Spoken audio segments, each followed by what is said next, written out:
Hello again, everybody. David Clary along with Ethan Eubanks here at Bobby Hopkins Field. We're just underway. Kind of a surprise home ball game for the Wildcats. Oakridge taking on the South Doyle Cherokees. We just got set up and ready to go.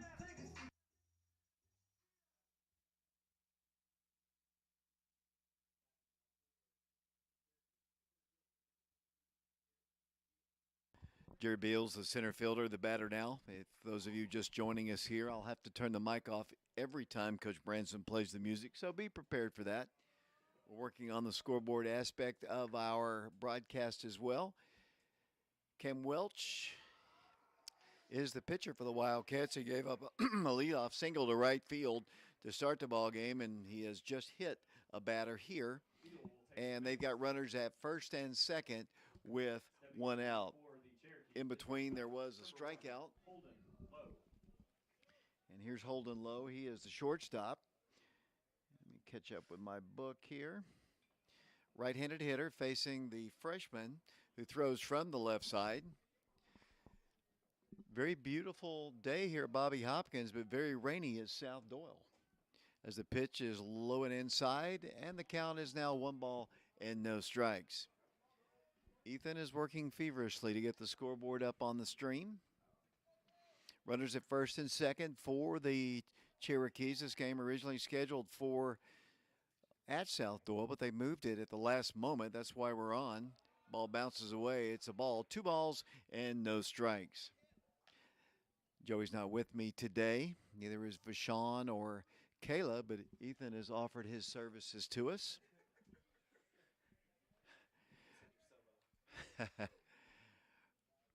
Right-handed hitter. I believe the count is 2 balls and no strikes.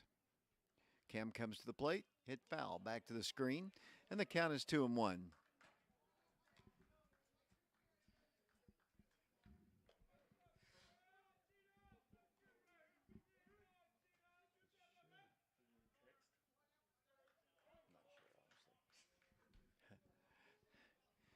The lefty comes set.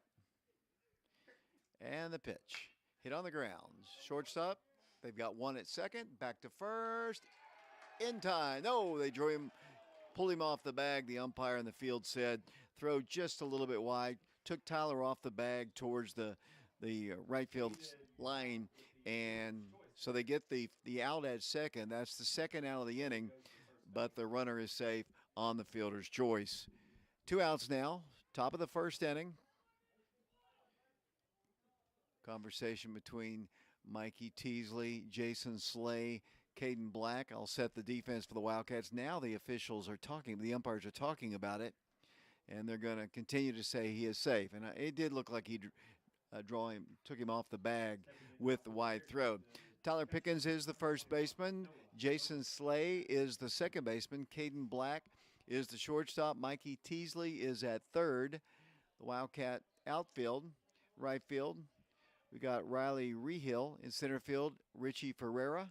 And it looks like out in left field, that looks like Jacob Franklin.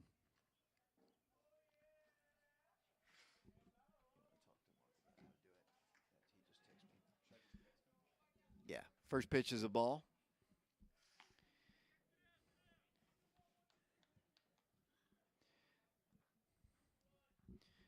Fans are filing in. I don't know how they found out about the ball game, but there are people here. I guess parents and friends. There's a lot of high school kids already here. I don't know how in the world they found out. They've got to pick off, and he is going to be safe.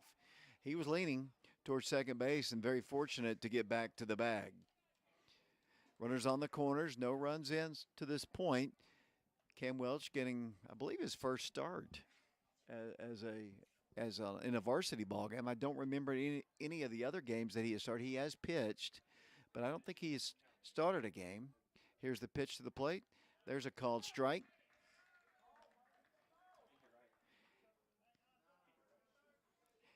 And the count is 1-2.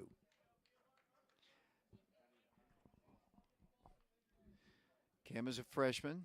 His brother is the catcher, and that would be Kyron Welch. Checks the runner at first, and the pitch.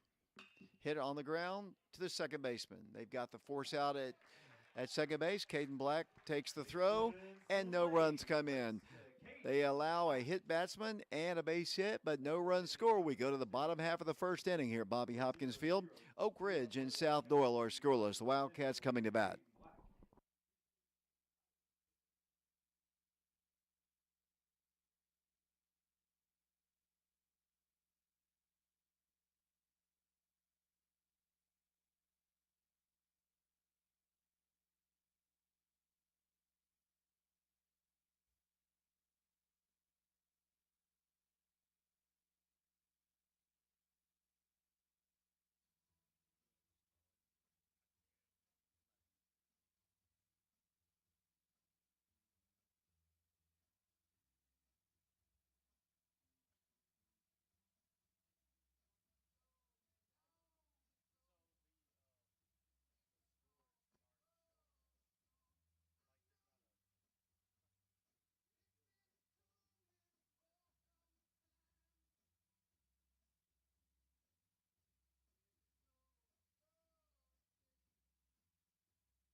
Junior shortstop Caden Black leads things off for the Wildcats.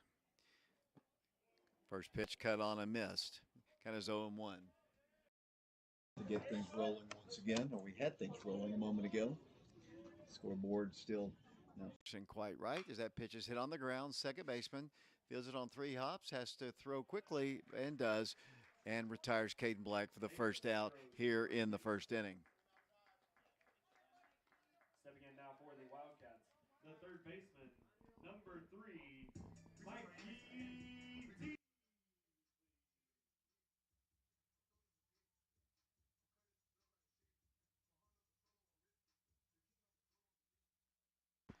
Mikey Teasley, the third baseman, stands in for the Wildcats. Another freshman.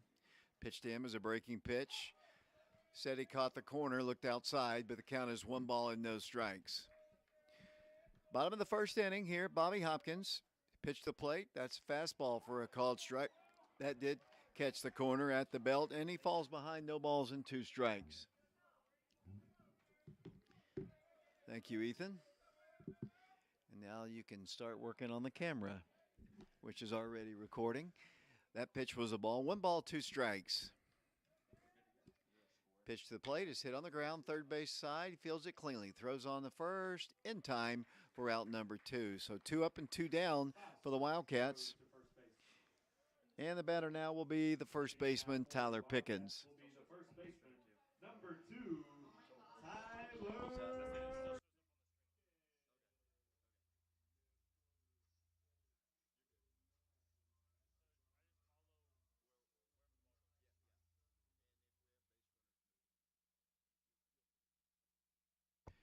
Tyler stands in. The first pitch to him is fouled over towards the on-deck circle, and the count is 0-1. Ethan Eubanks doing our camera work now. He's got the scoreboard rolling. We just didn't have enough time to get set up as they moved the game from South Doyle to here. We appreciate Ethan coming down here as a fill-in. That pitch is inside. Now if they can find somebody to run the scoreboard. You know, Ethan, if Coach Branson was totally, if he was able, he should be able to do the scoreboard, the sound, the sound system all at the same time. Don't you agree? Yeah, I think he should be able to do it all at the same time.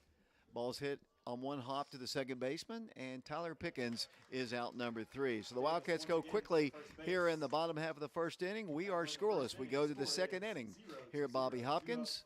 Wildcats and Cherokees are scoreless, and we'll be back on our YouTube stream in a moment. Number 10, Hunter Tipton. Switch that to 2. Turn your mic off.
Cam Welch begins his second inning of work.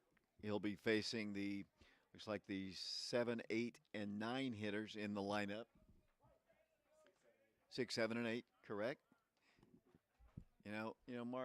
Mark Hayes helped us out with getting our broadcast on the air. We'd like to thank him too. There's a swing and a miss to the leadoff man here, and that would be Caleb Davis, the second baseman, right-handed hitter. The Wildcats beat South Doyle the first time we played, also here at Bobby Hopkins Field. Pitch to the plate as a breaking pitch in there for a called strike. And the count is no balls and 2 strikes. It'll be Caleb Davis, Gabe Jones, and Hunter Tipton, the scheduled players to bat here in this inning. Welch has an 0-2 count and the pitch. Bounce to the plate, and the count is 1 ball and 2 strikes. Ethan, you didn't know this, but you're also going to be my social media person.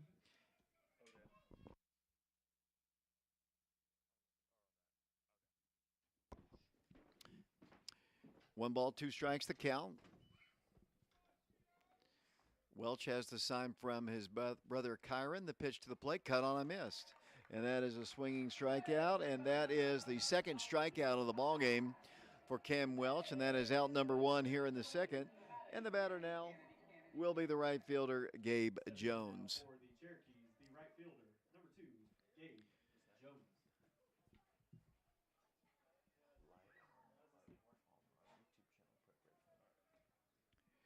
Welch has 2 strikeouts, as I mentioned. He gave up a hit a batter in the first inning.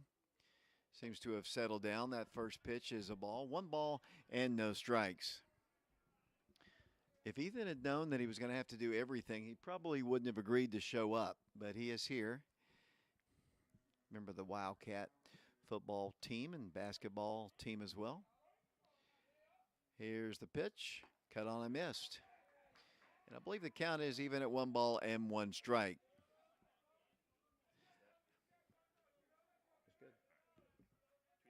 Yep. Scoreless game here in the second. Wildcats wearing their Cardinal jerseys with gray. Here's the pitch, cut on, a missed. And the count is 1-2. Obviously, this game was scheduled to be a home ball game for the Cherokees. So both teams are wearing their dark colors. They're in a lighter colored red. The Wildcats in their more maroon. It's not really cardinal. It's more maroon than anything. Here's the 1-2 pitch, cut on, a missed. And that's back-to-back strikeouts for Cam Welch. And the batter now will be the designated hitter. That'll be Hunter Tipton. He's really settled down since the first inning. He gave up a leadoff single, little soft little hit to right field that couldn't be caught by either the right fielder or the second baseman, Jason Slay. Then he struck out the number 2 hitter, their pitcher, Waldrop, and then hit a batter. But since that time, he's been very effective. There's another swing and a miss, and the count is 0-1. Ridge dugout getting a little fired up.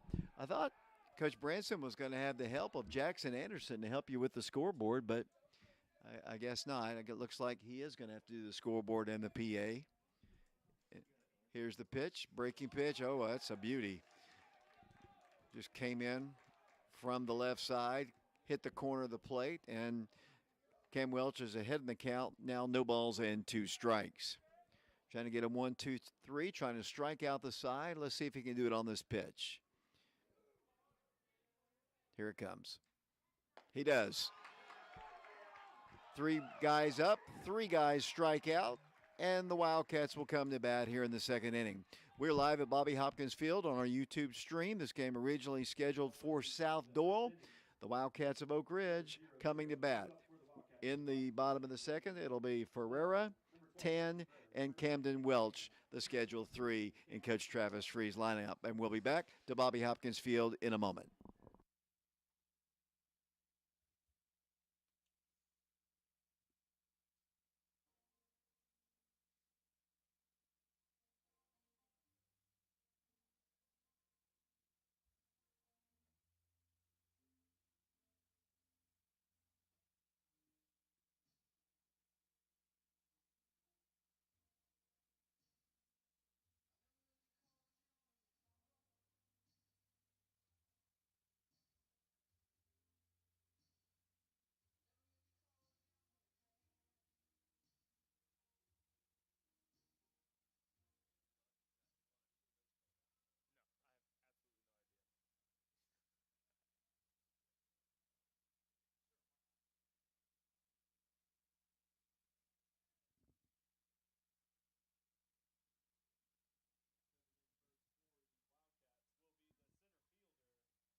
Welcome back to Bobby Hopkins Field. Sophomore Richie Ferreira will lead things off for the Wildcats. He's playing center field for the Wildcats. He hits it on the ground, third base side, foul. Goes ahead with the throw, but it was foul. Good quick call by the official, and the count is 0-1. So it'll be Richie Ferreira, Eddie Tan, and Camden Welch. Hopefully more in the Wildcat lineup. We still have kind of dark skies, but I'll tell you, I don't know, James, if you weren't heading over to South Doyle. I was going to South Doyle. I made it all the way to Knoxville before I got the call to come back. And it was raining hard as that ball is hit down the right field line, but well foul. And the count is 0-2. Actually, Coach Free texted me at about, I believe it was 6:27 precisely to see if I was available. That's about the time he told me. And I was already in Knoxville at that point because it takes us a while to set up as that pitch is called strike 3 and right down the middle. And that is out number 1 here in the second inning. And the batter now will be the designated hitter, Eddie Tan. He's hitting for the catcher, Kyron Welch. Eddie Tan.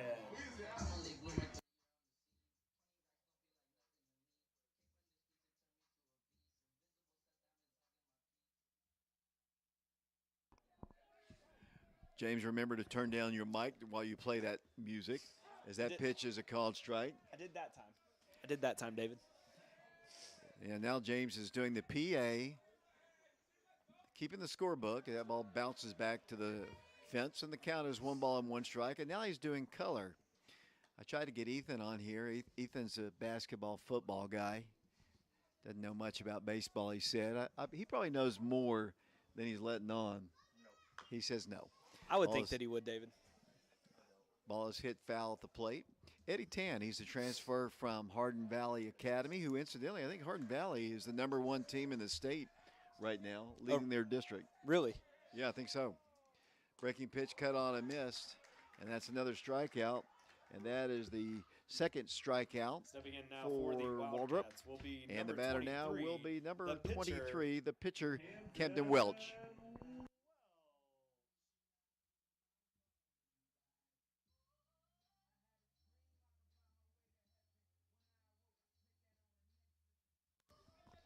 Cam is a left-handed hitting freshman. So far, not a whole lot of action offensively. None at all for the Wildcats. They went 1-2-3 in the first. The first two batters have been retired here in the second. Waldrop working quickly, comes to the plate. That's a base hit. It's going to drop in front of the left fielder. So the freshman picks up his first hit and the first hit of the night for the Wildcats. And he's the first base runner of the game for Oak Ridge, and that'll bring up the left fielder, the senior Jacob Franklin. Number 7, Jacob.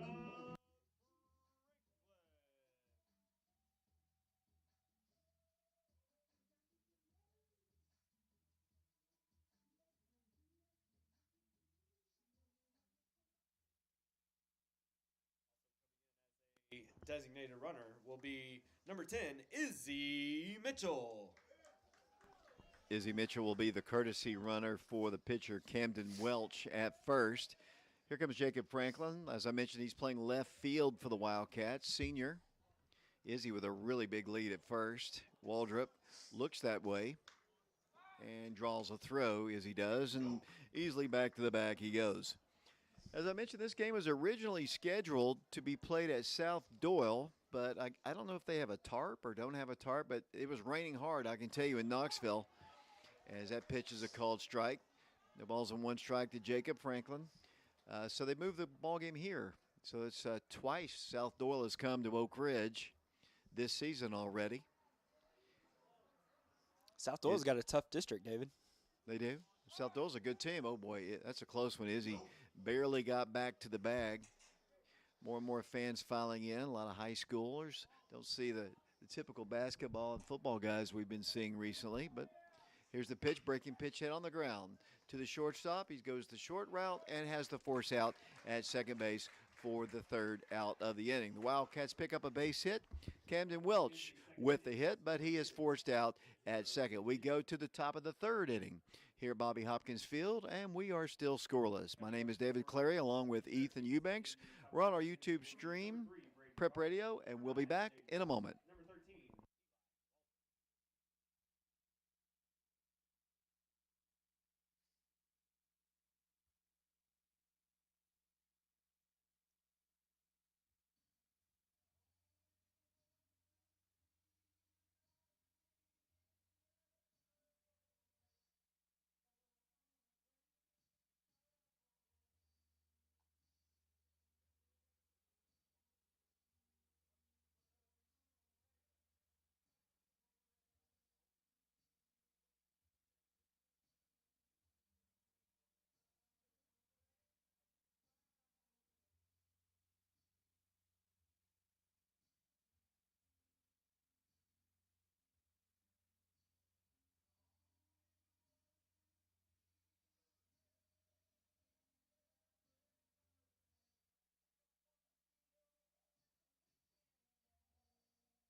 Welcome back once again to Bobby Hopkins Field, Wildcats of Oak Ridge and the South Doyle Cherokees.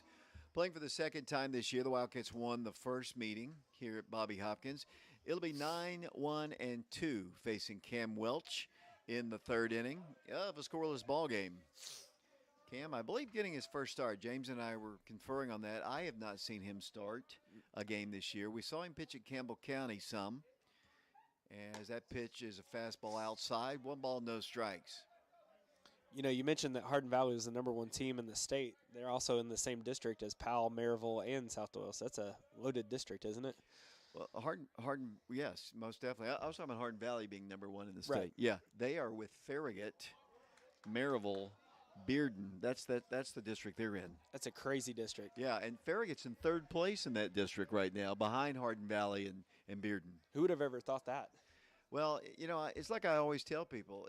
Farragut might have. They always usually have a great record, but then when it comes tournament time, the switch comes on typically. Yeah. And even in years when they haven't finished first in the district, they've managed to win the state championship, and they have won a ton of those at Farragut High School. Yeah, for sure. Perennial powerhouse for sure. Most dominant, I think, baseball team in the state right now for sure. 2 balls and 1 strike. The count to Carr, number 9 hitter in their lineup. Cam comes to the plate, inside corner for a called strike, and the count is even at 2 balls and 2 strikes. Ethan doing camera work for the first time at a baseball game. Because there hasn't been a whole lot of action, he hasn't really had to move the camera much. Cam has struck out his last 3 batters that he's faced, hoping for 4 in a row. That pitch is fouled back over the screen and out of play.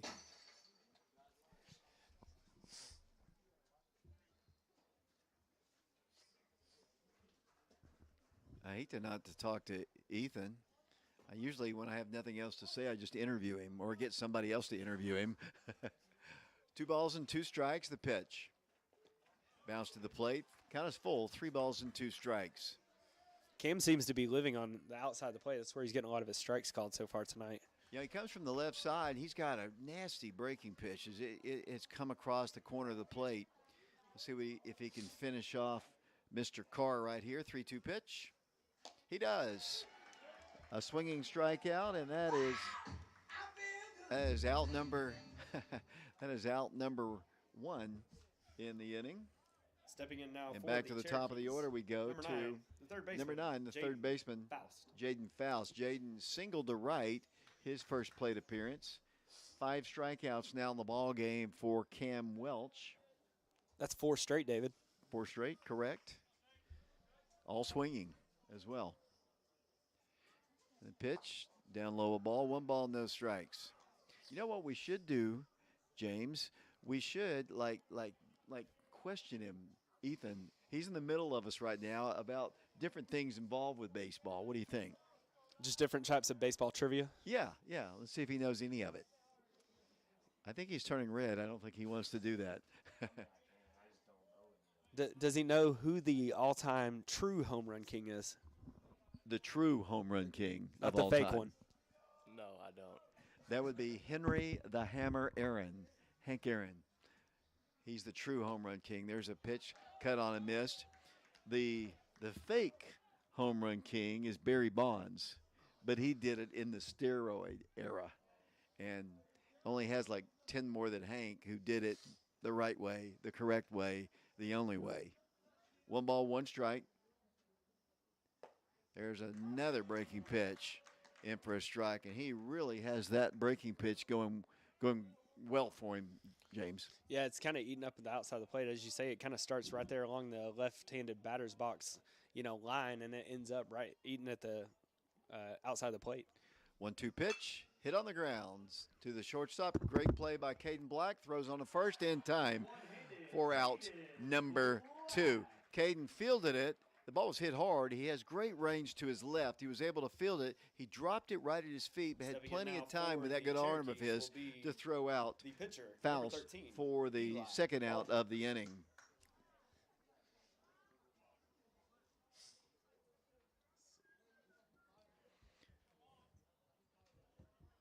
Right-handed hitter. Struck out his first plate appearance. Stands in. The pitch from Cam. Hit on the ground, foul. Scatters the Oak Ridge coaching staff. Almost took him out. I believe that's Coach Dove over there. Had a nice little vertical. He did. Not so much for Coach Free, but he's a little older, I think. Donovan Black was just kind of laughing at him as the ball went rolling past him. 1 strike the count. Here's the pitch. Breaking pitch. Oh, boy. He just missed the corner of the plate, and the count is 1 ball and 1 strike. Good-looking pitch, though. Yeah, it's a great pitch. That's the pitch that you're talking about. It just kind of comes back and hits the tail end of the corner of the plate there. 1 ball, 1 strike, 2 outs, nobody aboard. We're in the top of the third. Pitch is on the inside corner for a called strike, and the count is 1-2. It's a nice little mix up there, going outside and then giving a little something inside on the inside quarter on the plate. So, Ethan, do you know who George Herman Ruth is? I have no clue who that is. That would be Babe Ruth. He knows who that is. He's heard the name. I was about to say, Coach Gaddis would be very disappointed in that. Coach Gaddis is a diehard Yankees fan. I don't know if you knew that or not, but diehard, goes up there all the time and watches them play. One weekend, he spent over $2,000 just on 2 games going up there. Yeah, 2-2 pitch, hitting in the right field once again, and it's going to drop in for a base hit. That'll be the second hit. Just put the bat out there where the pitch was and poked it in the right field, and that's a 2-out hit. Stepping in now for the Cherokees will be number 22, Jared Beal. Jared Beal is the batter now. He reached on by being hit by a pitch, his first plate appearance. He's a lefty facing the left-handed throwing Cam Welch. Looks like we have a courtesy runner for the Cherokees.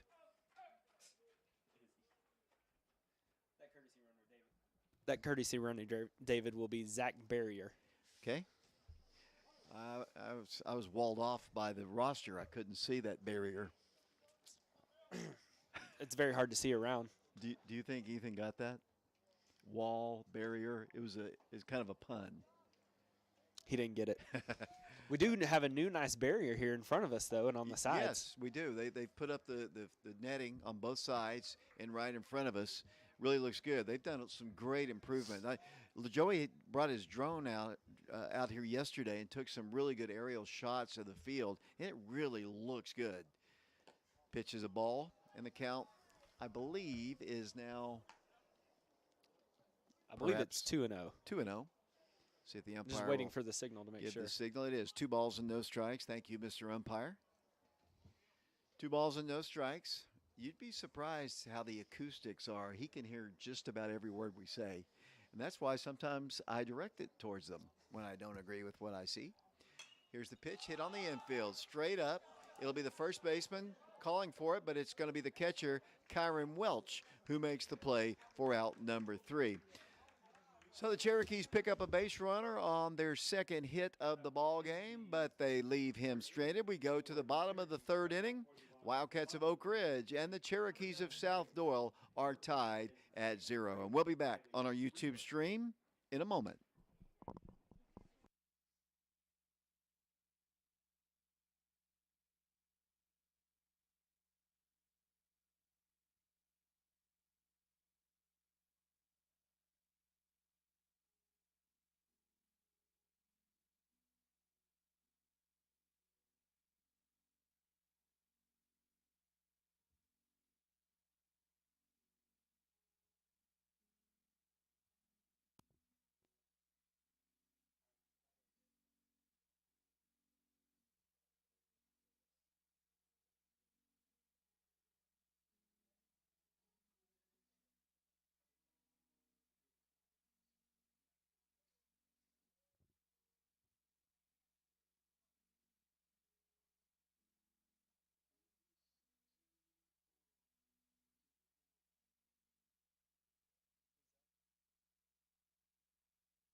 We're in the bottom of the 3rd inning. Jason Slade leads things off for the Wildcats, and he takes a strike.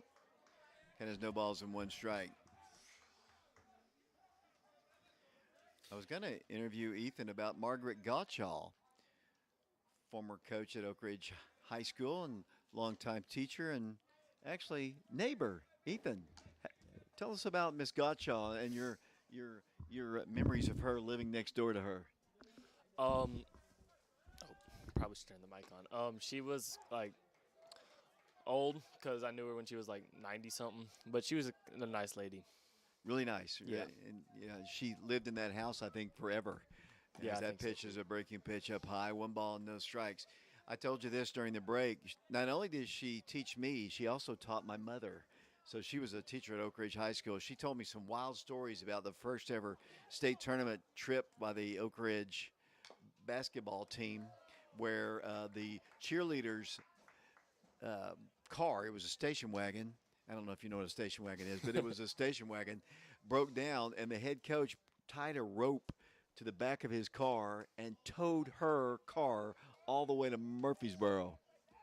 You think they would put her in jail at this point now if that would happen in today's world? Probably. All All right, that's the end of your Miss Gottschall. right, thank you. James, did you ever know Miss Gottschall? I knew the name. I did not have her. Yeah, when she had was there. retired by the time she still came to games and such. However, I do remember having Miss Muckenthaler every now and then. Uh, Referred to by respectfully by Everybody. I'm not going to say it though. I'll let you. If you know who Miss Muckenthaler is, you know what she was referred to as. Line drive, and Jason Slay is out as he lines it to the second baseman, and that is out number 1. And the batter now will be Riley Rehill. Now for the Wildcats will be number 8, the right fielder, Riley Rehill.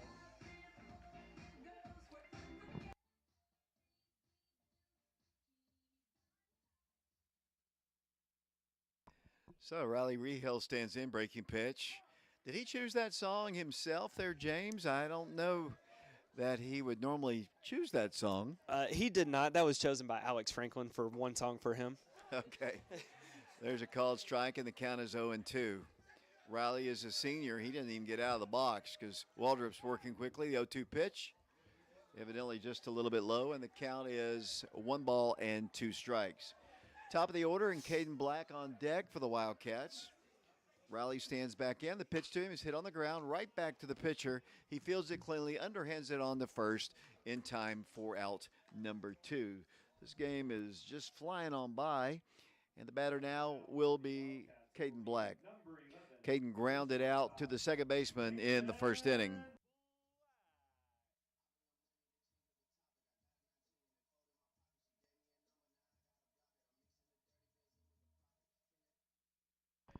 As I mentioned, Caden 0 for 1 in the ball game. Takes a strike on the inside half of the plate, and the count is 0-1. Caden takes one outside, 1 ball and 1 strike.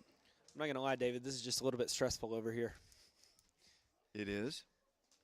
You're doing good work. Oh, and Caden is hit by a pitch. In the first part of the year, Caden Black got hit all the time. I mean, all the time. But first time in a while, and he's the base runner at first. Stepping in now for the Wildcats will be the third baseman, number 3, Mikey Teasley.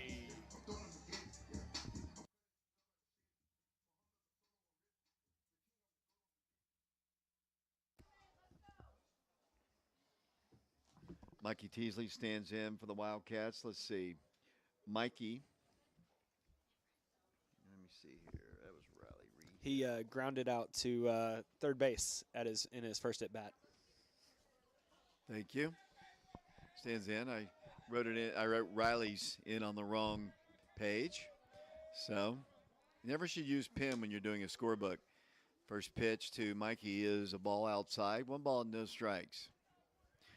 Coach Branson, where is Ethan Eubanks going to play? What position is he going to play this year in football? So far, he's been working at tight end so far this spring. You know, we might have you considered moving him to tackle, like offensive tackle? I think there has been some discussion. I think Ethan's leading the charge in that discussion. You know, isn't it kind of great that ball is hit foul off to the left? Isn't it great when the person we're talking about is in the middle of us and he doesn't have a mic to respond? And is not super willing to respond. No, I think he probably has not liked any part of this conversation that he's had to be involved with. Throw over to first, and Caden is back safely. The Wildcats have first base runner that reached base was Camden Welch. He had a single, and Caden is the second base runner to reach. He was just now hit by a pitch. Mikey Teasley batting with 2 outs. Scoreless ball game. We're already in the 3rd inning here at Bobby Hopkins. Caden a big lead at first. He's going. Here comes the throw, and he is going to be out. Caden Black is gunned out, and that really excites the South Doyle Cherokee fans here who probably know the speed of Caden Black, and that guy does not get thrown out very often. Well, that's the 3rd out here in the 3rd. We go to the top of the 4th inning here at Bobby Hopkins Field, and we remain scoreless. We'll be back to Bobby Hopkins in a moment.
Welcome back to Bobby Hopkins. We go to the 4th inning. It'll be the 4, 5, and 6 hitters in the Cherokee lineup. That'll be Holden Lowe leading things off for them. He's a right-handed hitter. Cam Welch still on the hill for the Wildcats. And the first pitch is down low, a ball. 1 ball, no strikes the count. It'll be Lowe, Irwin, and Davis, the scheduled 3 in the Cherokee lineup in the 4th. Scoreless ball game. Cherokees have 2 hits to their credit. The Wildcats with 1. 1-0 pitch. Hit well to center field. Richie Ferreira, though, right in his tracks, makes the catch for out number 1. And the batter now will be, indeed, the catcher, Noah Irwin. And he was retired in the 1st inning. He grounded into a fielder's choice to end the inning. I noticed when you filled it in, you didn't really put the numbers in like I do, but you remember. Pitches hit right side, foul territory, drifting over towards the line, and Wildcats can't catch up with it. Riley made a valiant effort, but couldn't get to it. The count is 0-1. If I remember correctly, in the first game against South Doyle here, it was like a 7-4 or 8-5 kind of ball game where there were a lot of runs scored. Maybe I'm remembering that wrong, but that's what I remember. And this one has been nothing but goose eggs up on the scoreboard. Irwin stands back in. Cam, left-handed freshman, gets the sign from his brother and comes to the plate with 1 down low, 1 ball, and 1 strike. You're right, David, that the first game was 7-4 was the final. Yeah, that's what I thought. It was something like that. So 11 runs, and here we've played 3 innings and a 3rd and have no score. That pitch is hit to right field. That's a solid base hit. All of their hits have gone to right field. Irwin singles. And that is hit number 3 off of Stepping Cam. in now for the And the batter now will be the second baseman, number 11, second baseman Caleb Davis. He was a strikeout victim. He was the first of 4 consecutive strikeouts for Cam Welch, which started back in the 2nd inning.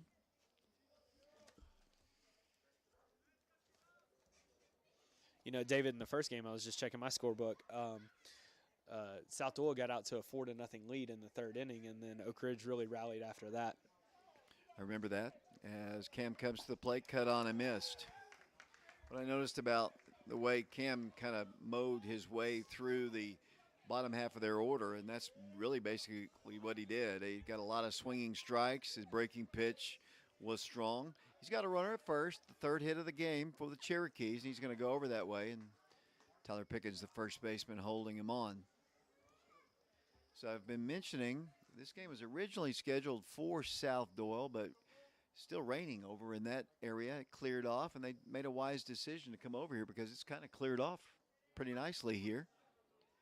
My sister-in-law actually was texting that there was hail in Maryville. Here comes the throw, and Wildcats didn't do a lot of work backing up that one. The ball is worked in. There was a stolen base attempt, but there was no backup at all for the throw. Irwin makes it to third. And all the way to third goes the runner, I do believe, and they'll have a runner at third with one out. Yeah, on there, the Wildcats looked like they were playing for a bunt potentially with Mikey coming in, pinching in at the corner there on third base. So he had to get back pretty quickly to try to cover third on the pass ball on the throwback there. Yeah, but second you base. also noticed nobody backed up the bag at second, and then the center fielder didn't move either. So Right. I know Coach Free won't be happy about that. He wasn't happy about last night's game for sure. Here's a breaking pitch in there for a called strike. And the count is 0-2. 1-2. 1-2, I'm sorry. That's my fault. That's okay. You're doing double duty over there. 1 ball, 2 strikes. Runner at third. South Doyle trying to get on the scoreboard first as we're in the fourth. The pitch fouled back to the screen, and the count remains at 1 ball and 2 strikes. Yeah, last night Coach Free told me after the game in his post-game interview, he said that he felt that the Wildcats didn't compete, and he hoped it would be a wake-up call. Yeah. They've got some big games coming up Monday and Tuesday. Monday, they play Carnes, a win, and they win the district championship. And they play them again at Carnes on Tuesday, or any Powell loss in a Wildcat win. As there's strikeout number 6, I believe, and that is out number 2. Second time in the ball game that Davis has struck out, and the batter now will be Stepping looks in like now for the Cherokees, Jones. the right fielder. Number 2, Gabe Jones. Gabe Jones was also a strikeout victim of Cam. You know, I think Alex Franklin pitched a pretty good game last night. A lot of the contact that Gibbs got was really soft contact, just kind of hit it right over our infielders. That ball is hit to center field. Richie's under it and should make the catch, and he does for out number 3. First pitch swinging, and he flies out to center. We go to the bottom half of the fourth inning. We remain scoreless, Oak Ridge and South Doyle, and we'll be back on our YouTube stream in a moment. Number 2, Tyler Pickens. Number 12, Richie Ferreira.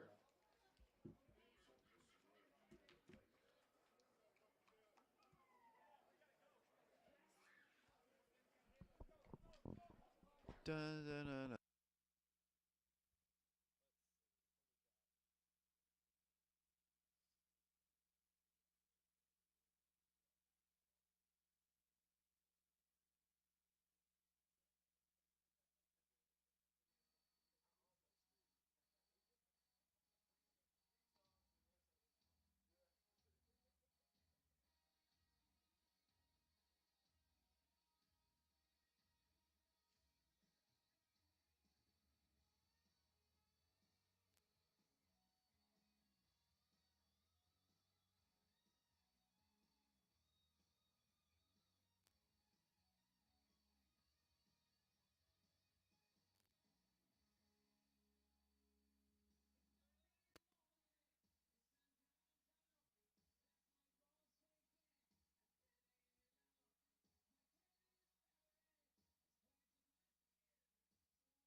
Mikey Teasley leads things off for the Wildcats, takes a breaking pitch outside and low. 1 ball, no strikes. You might remember Mikey was up when Caden was gunned down trying to steal a base. That ball is hit shallow center field. The second baseman back on it, the center fielder in, and he makes the catch for out number 1.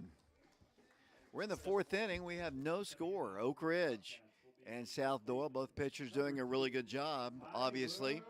The Wildcats have but 1 hit in the ball game, while the Cherokees have 3. Tyler Pickens stands in. Tyler grounded out. He's 0 for 1 in his first plate appearance. Pitch to him is low and inside. 1 ball and no strikes. Bottom of the 4th inning. Scoreless ball game. 1-0 pitch. Cut on a missed. Evens the count at 1 ball and 1 strike. I noticed that South Doyle, their pitcher works pretty quickly, even between innings, warming up and everything. Maybe he has a date on this Friday night. The ball's hit on the ground, left field. That's a base hit. Solid hit for Tyler Pickens. And the Wildcats have their 2nd hit of the ball game. Better now will be the center fielder for the Wildcats. That's Richie Ferreira. Richie was a strikeout victim looking back in the 2nd inning. Tyler Pickens, the base runner at first. Tyler's done a really good job on the hill for the Wildcats. He's 4-0 on the season.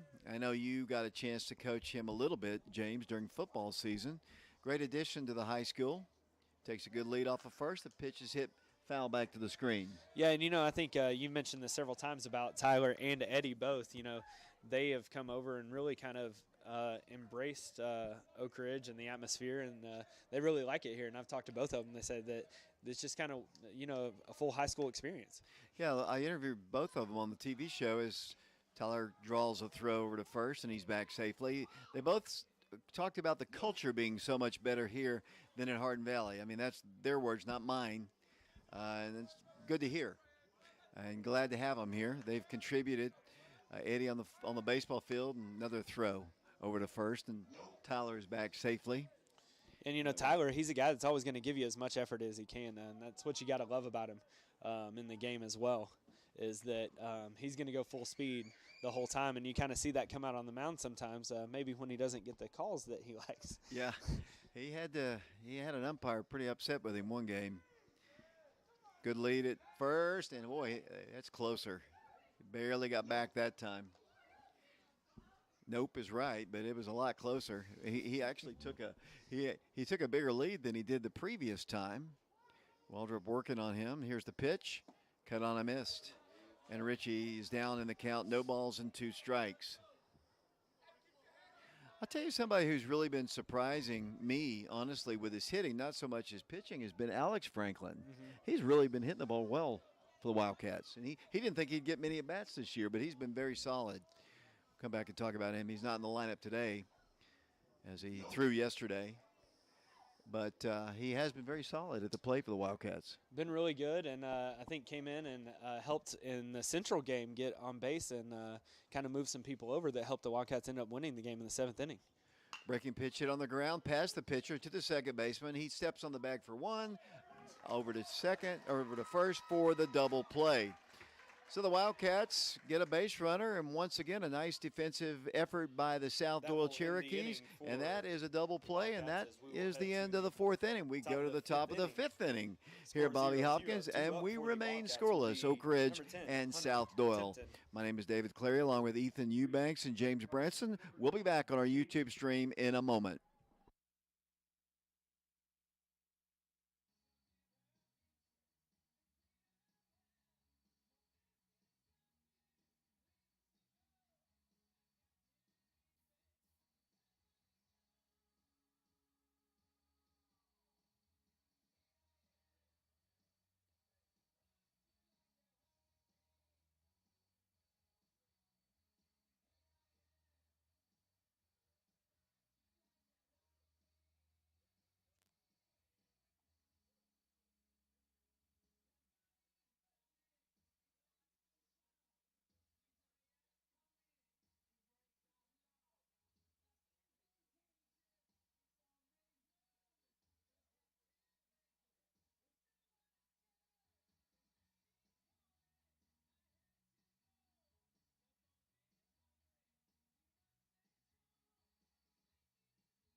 Welcome back to Bobby Hopkins Field. We go to the top of the fifth inning. Wildcats and Cherokees are tied at 0. The designated hitter. Designated hitter.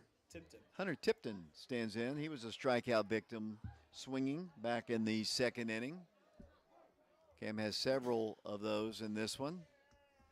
Both pitchers really dealing here in this unscheduled home game for the Wildcats. Cam has 6 strikeouts, David. And a swing and a miss on that one. And the count is 0-1. I mentioned this earlier. Monday and Tuesday, the Wildcats play Carnes, big district ball games. The Wildcats, any combination of a win in the 2 games against Carnes or any Powell loss to Central, and that's a good team. That pitch is cut on and missed. Count is 0-2. The Wildcats are the regular season district champions, which means they're going to get to host the district tournament, some of it. I know you mentioned last night you weren't sure the last time we were district champions. Were you able to find that, or? I didn't look for it, actually. Coach Froning can tell me that for sure. That pitch is outside a ball. 1 ball and 2 strikes. Thinking back on it, just honestly, I've been around Oak Ridge baseball. I played baseball for Oak Ridge. We don't have them very often. Right. My senior year, we won the district. That was in 1894, though. So here's the 1-2 pitch, down low a ball, 2-2. The Nelson Glover years when Todd Helton was playing for Central, we had great teams, 30-win seasons, but Todd Helton stood in the way several times. I remember one year we beat them 3 times. They beat us 3 times. Oh, wow. Yeah. They didn't lose much when he was there. In fact, his junior year, there's a strikeout. Another strikeout, and that's the second time Tipton has gone down. And number 9 hitter stands in for them as Stepping well in now. for the Cherokees, number 3, Braden Carr. Braden Carr. Yeah, we won several games. I think Todd Helton and Bubba Trammell's junior year at Central, I think they went undefeated, won the state championship. And you don't go undefeated in baseball. But they had 3 professional players on that team, eventual professional players on that team. And one of them was Chris Freeman, and he no-hit Oak Ridge at Clinton in the district tournament. And that was like in 1990. Oh, wow. Yeah. What year were you born? 88. 88. Yeah. So you weren't in attendance, were you? I probably most likely was not there. All right. Here's the pitch. Oh, kind of slipped out of his hands that time. Sailed outside. And I believe the count to be on the scoreboard. It says 1-0, but James was talking. I think it was 2-0. Might be 2-0. Mr. Black might tell us. 2-0. Here's the pitch. A little bit high. And the count is 3-0. 2-1. All right.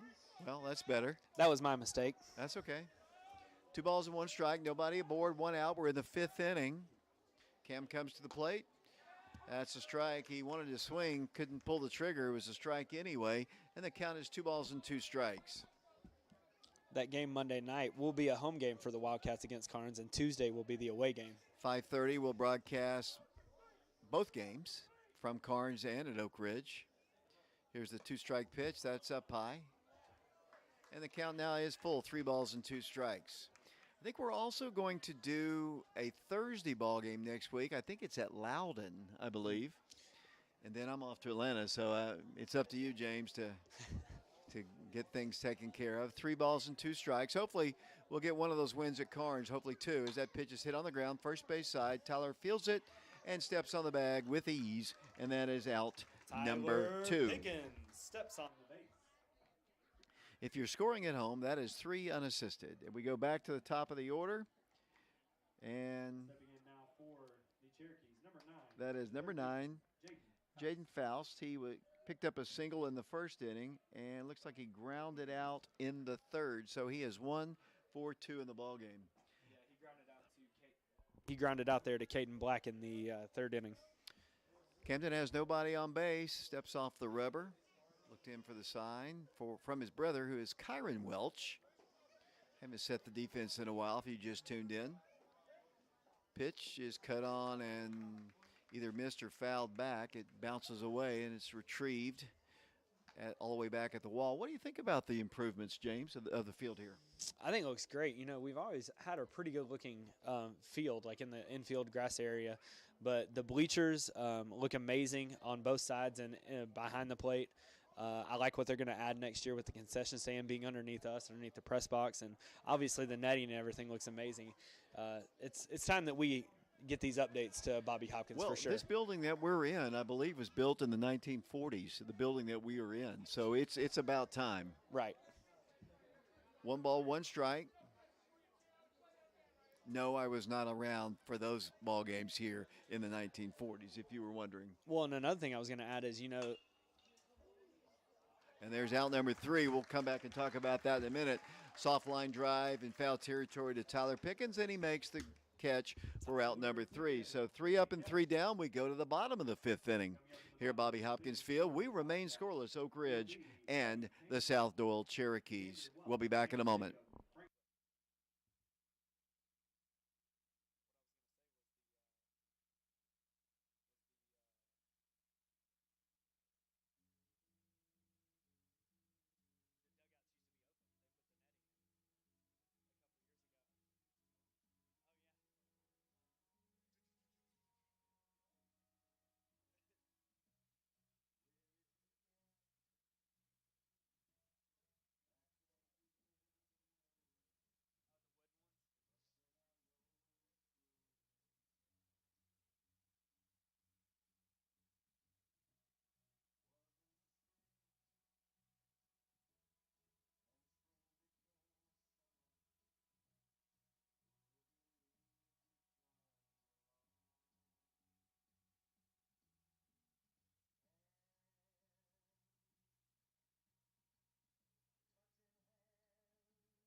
Eddie Tan leads things off for the Wildcats. Wildcats trying to get a base runner. Eddie's going to have to run this one out. Second baseman fields it and throws Eddie out at first. This game is moving at warp speed. 1 out here in the 5th. stepping in now for the Wildcats will be the pitcher, number 23, Camden.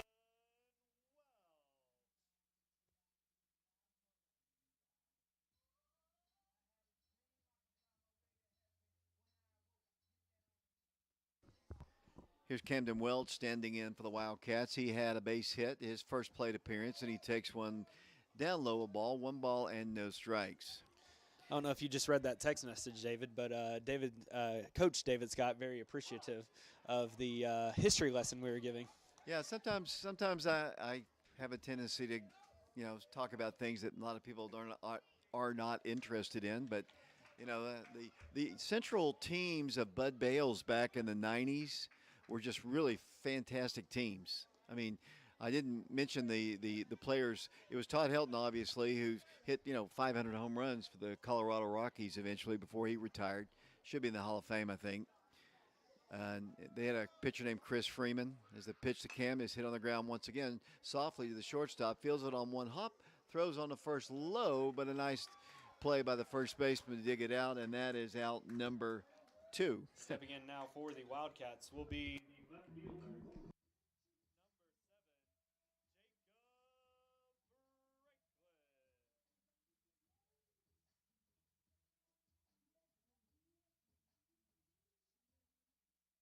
The third professional player on that team was Bubba Trammell. You might remember that name. As that ball's hit on the ground, this time in the center field, a base hit. So the Wildcats swinging on the first pitch, and that's a single for Jacob. And the batter now will be Jason Slay. So Wildcats pick up their second baseman, third hit of the game. Jason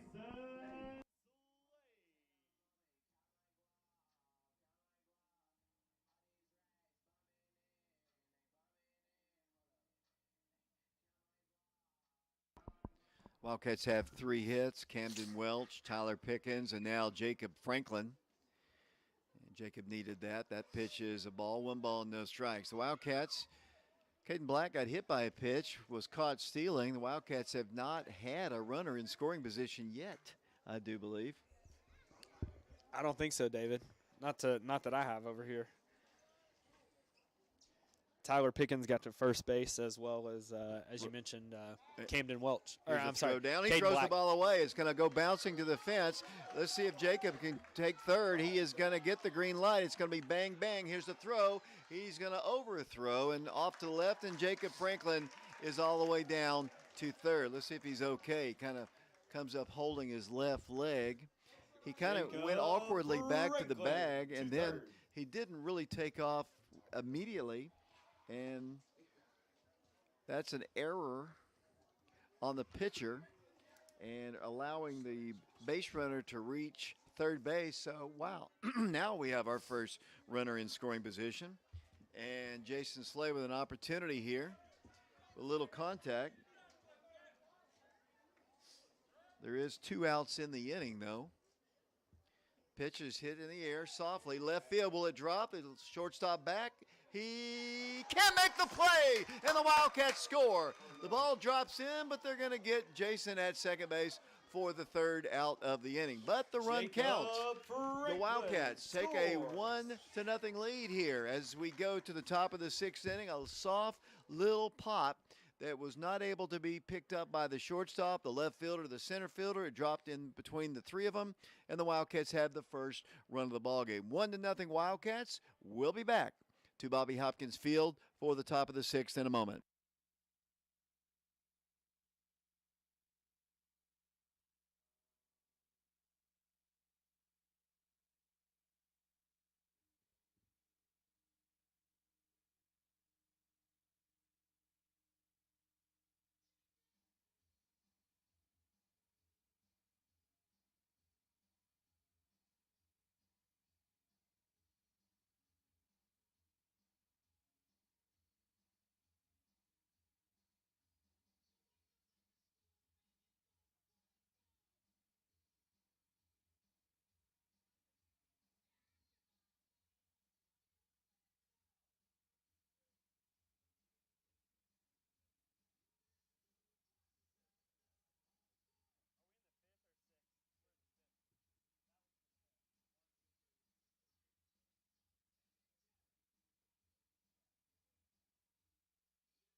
Welcome back once again to Bobby Hopkins Field. The Wildcats with a 1-0 lead over the Cherokees. Cam has gone all the way. The first pitch is hit foul off to the right side. Camden Welch started the game.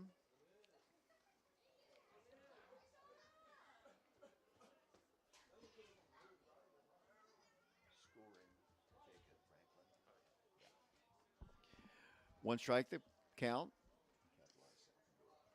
Pitch is cut on and fouled at the plate. And the count is no balls and 2 strikes. Yes. This is Eli Waldrop, I believe, the batter. It is, David. You're correct. He singled in his last at-bat, but struck out in his first at-bat. He's behind in the count. Well, actually, it's 1 ball and 1 strike, I think he said. Nobody aboard, nobody out. 1-0 Wildcats as we play in the 6th inning in a fast-moving game. There's a called strike. And that is strike 3. That is another strikeout. Actually, I honestly think he does have the count wrong, to be honest with you. Yes, he has the count wrong. Yeah, that should have been strike 3. he actually had the count wrong there. He held up the fingers, but he was wrong with the count. The first pitch was a called strike. The second was a foul ball, and that was a strike. That should have been the third strike. And he is out. So, and I like the fact that they got it right, James. Stepping up to the plate now for the Cherokees, the center fielder, number 22, Jared Beal. Jared Beal, the batter. What has he done in the game so far, James? He grounded into a fielder's choice, but was the recipient of that and got on first base. And then he flied out to the catcher at his last at bat. How many strikeouts now does Cam have in the game? That should be his 8th. That ball is ripped to center field. I mean, that was spanked into center field, and that is a one-out single for the Cherokees, and that's the tying run at first base. Stepping in now for the Cherokees, the shortstop, number 1, Holden Lowe. Lowe, the batter. He is, let's see, looks like well, for one, he flew out to center field, and he did something in the first inning. Can't read your writing. Sorry, that's a fielder's choice that he grounded into there as well. Okay. Welch, the base runner, or the pitcher, that checks the base runner at first, comes to the plate, hit on the ground. This could be a double play. Jason Slay, Caden Black, not in time. They do have the fielder's choice out at second. The Wildcats didn't turn it real quick, but he had a speedy runner going up the line at first base, and that's just a fielder's choice, and that is out number 2.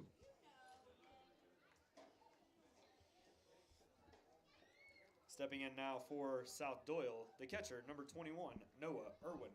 Noah Irwin, the catcher, stands in now for the Cherokees. He got all the way around to third, but was stranded. Their best scoring opportunity. Well, they had a couple opportunities in the first and the fourth inning, but were unable to score. They've got a runner at first. Cam comes to the plate, inside and low. 1 ball, no strikes. Yeah, Cam's pitching a really good game for the Wildcats so far. And not a whole lot of pitches, it doesn't seem like, and really hasn't been in a whole lot of trouble, maybe except for the fourth inning. He is a freshman. I want to point that out to everyone. Wildcats start, 2 freshmen. And there's a called strike on the outside half of the plate. Fairly consistently. Right. Mikey Teasley is always at third base, if not pitching, in the lineup. And Cam can play either right field or first base, depending on if Mikey's pitching and Tyler's at third. Runner going. They're going to have him picked off. Here's the throw, and he doesn't catch the ball. The Wildcats, Caden Black, the shortstop, they had him dead to rights. The throw was good.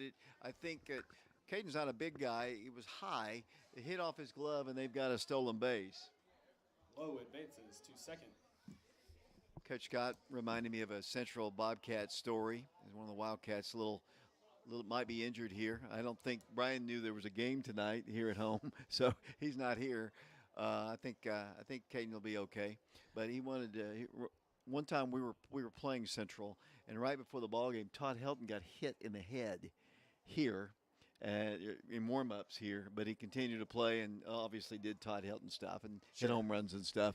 But what I also remember about that game, Coach Scott, is that Mike Underwood, the quarterback of the 1991 state championship football team, also put the score before the ball game of the playoff ball game up on the scoreboard for Central. We beat Central in the semifinals. What was it, 41-40, I believe? Yeah. He put it up on the scoreboard for Central to see, and that eliminated the Central Bobcats. And I'll never forget Mike doing that. And the Helton family was not too happy about that. But, hey, just an accident, as that pitch is a called strike.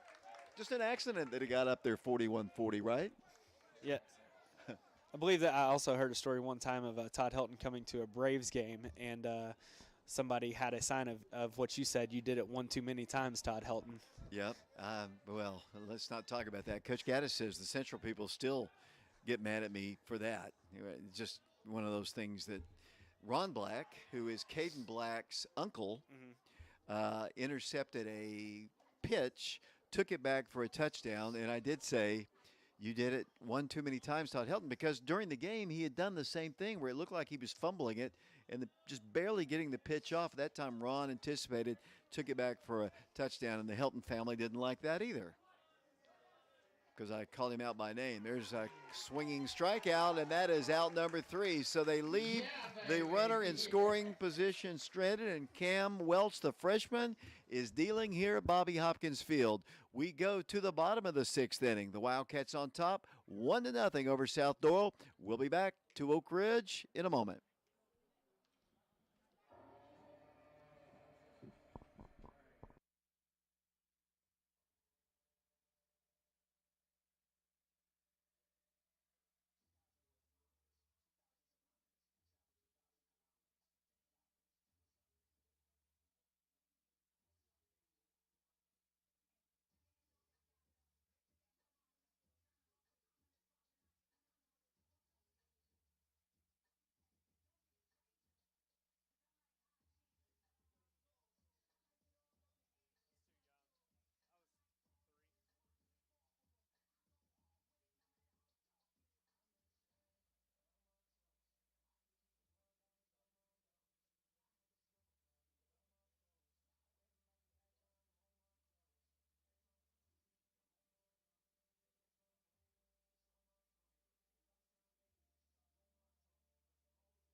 Alex Franklin will pinch hit for Riley Rehill. That's kind of interesting because you played that song for Riley Rehill, and that was suggested by Alex. And now, for whatever reason, Alex is pinch hitting for Riley.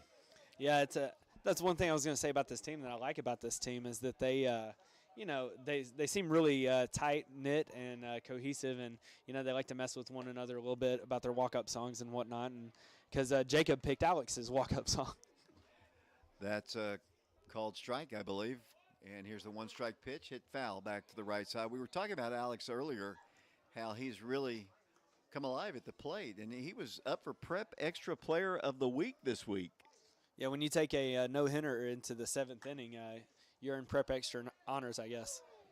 Alex is a Boston Red Sox fan, and I said this before. If we told Coach Gaddis that, he would revoke his eligibility at the high school. Breaking pitch. Oh, he knew it was going to be a strike. He swings, kind of an awkward swing. I think he saw the breaking pitch, and he thought it was going to be a strike. So he took an awkward swing at it, and that is out number 1. Back to the top of the order we go to Caden Black. Caden was hit by a pitch. Caden was hit by a pitch and was caught stealing, something you don't see. It's a once in a blue moon. That pitch is a breaking pitch in there for a called strike. I'm glad somebody remembers the Central traditions as well. We've had a lot of great games with them in baseball and all sports, actually. That pitch is hit foul and out of play. And Caden Black behind in the count, no balls and 2 strikes. This has been a really well-played game defensively by both teams.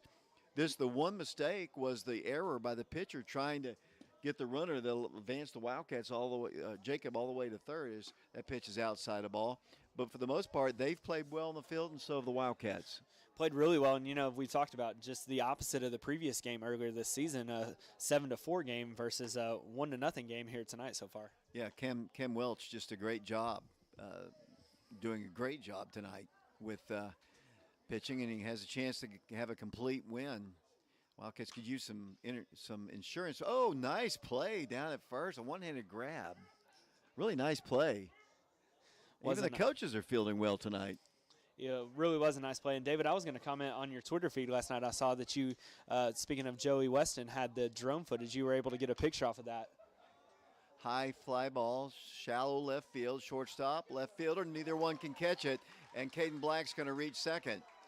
Just another little short pop. I don't know if the shortstop. It was just barely out into the grass. It was barely out of the dirt area. The shortstop just kind of drifted and drifted. The left fielder came in, but neither one of them could get it, and the Wildcats have a base runner. And I don't believe anybody caught it, so I guess we'll give him a double on that. I mean, nobody touched it. Or if it did, they just, it was a hard play. Yeah, and I think it was just a kind of a lack of communication. That was one of the last hits that the Wildcats also had, a very similar play between the shortstop and the left fielder there. Just, I guess, need to communicate a little bit better.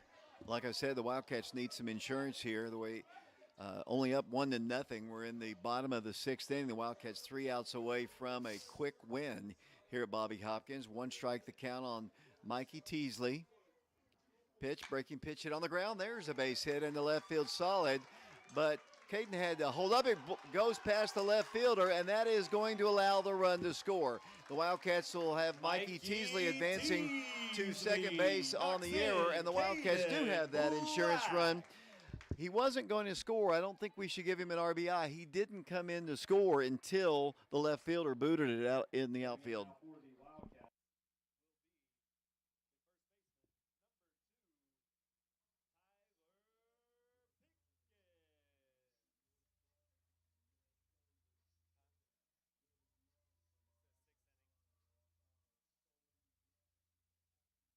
Tyler Pickens will be the batter eventually. The conversation now taking place between the South Doyle coach talking with his pitcher.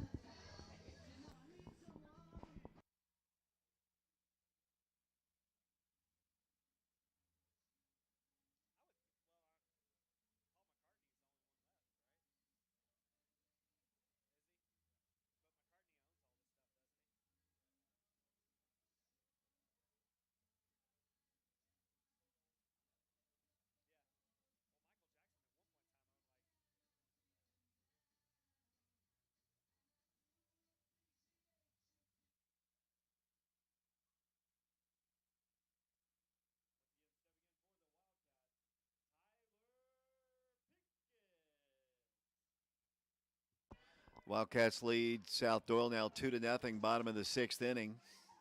Trying to bounce back after that loss yesterday to Gibbs.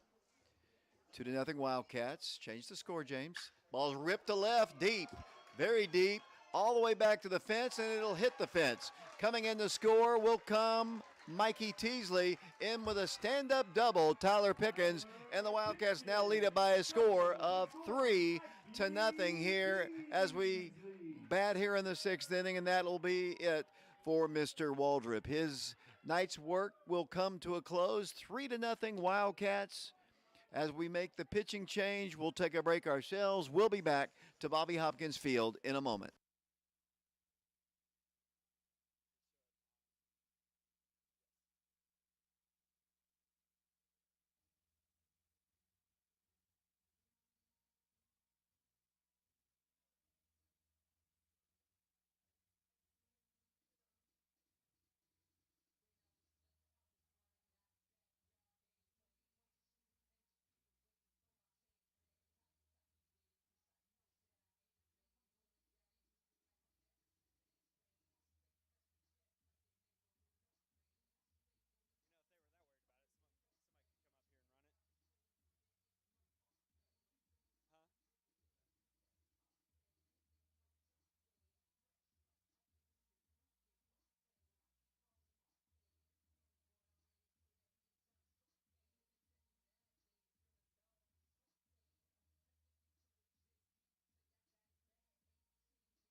Bottom of the sixth inning. Excuse me. The Wildcats now lead it by a score of 3-0. They have another runner in scoring position with one out. Richie Ferreira, the batter. New pitcher in the ballgame, James. That would be Gabe Jones for the Cherokees. First pitch is Strike. a strike. It looked outside, but the count is no balls and one strike. Richie struck out looking his first plate appearance. Rips one deep to right field, way back to the fence, to the wall. It is off the wall.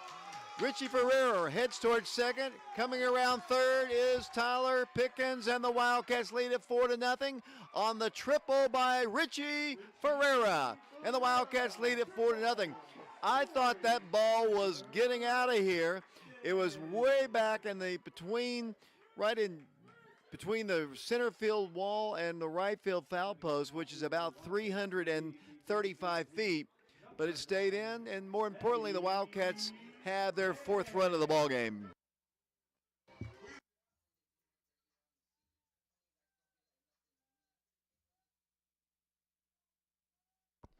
Eddie Tan, the batter, and the Wildcats are going to score yet another run. The wheels are falling off the South Doyle Cherokees. Ball bounced in the dirt, and the Wildcats now have a 5-0 lead with one out. So the Wildcats entered this inning up 1-0, 4 runs on the board, and the Wildcats cruising right now, James, with 4 runs on the board here in the 6th.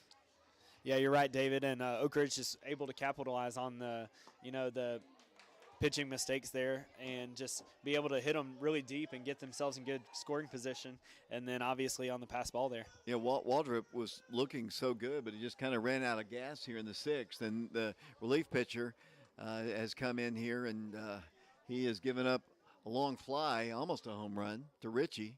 There's another long drive, deep to left this time. The left fielder makes a diving attempt, can't catch it, falls down. He's down, and the Wildcats are going to have another runner in scoring position. The left fielder has struggled out there, and the Wildcats have Eddie Tan out at second base. Number 23, the pitcher, Camden Welch. Camden Welch, the batter.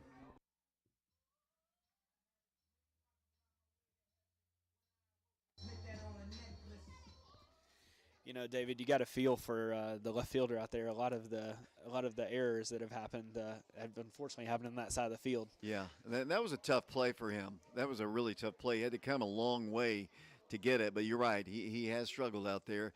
And the pitch is a breaking pitch to Cam Welch in there for a called strike. Wildcats have put 4 on the board. They now lead it by a score of 5-0 over South Doyle, trying to sweep the season series with the Cherokees. That pitch is outside the ball. Evens the count at 1 ball and 1 strike. Eddie Tan, the base runner, down at second base. Cam Welch had a single his first plate appearance, and he has been masterful on the mound for the Wildcats with 8 strikeouts. That one's inside. 2 balls and 1 strike. You don't see a freshman look as good as he has done tonight. We've had 2. Mikey Teasley has pitched well this year, and Cam's come out and pitched. He's thrown up a shutout to this point. Yeah, Cam's doing really well, and Mikey has as well on the mound this year. I think he was one of the pitchers that got the win over Powell. Ball bounces at the plate. Staying put is Eddie down at second base. Cam looks up at the third base coaching box. Cam will be followed in the Oak Ridge order by Jacob Franklin, who had a base hit his last time. 4 on the board here in the 6th. The Wildcats up 5-0. The pitch bounces away, and it's ball 4, and the Wildcats will advance Eddie Tan to third. So Oak Ridge now has runners on the corners, and here comes Jacob Franklin. Stepping into the batter's box now for the Wildcats will be number 7.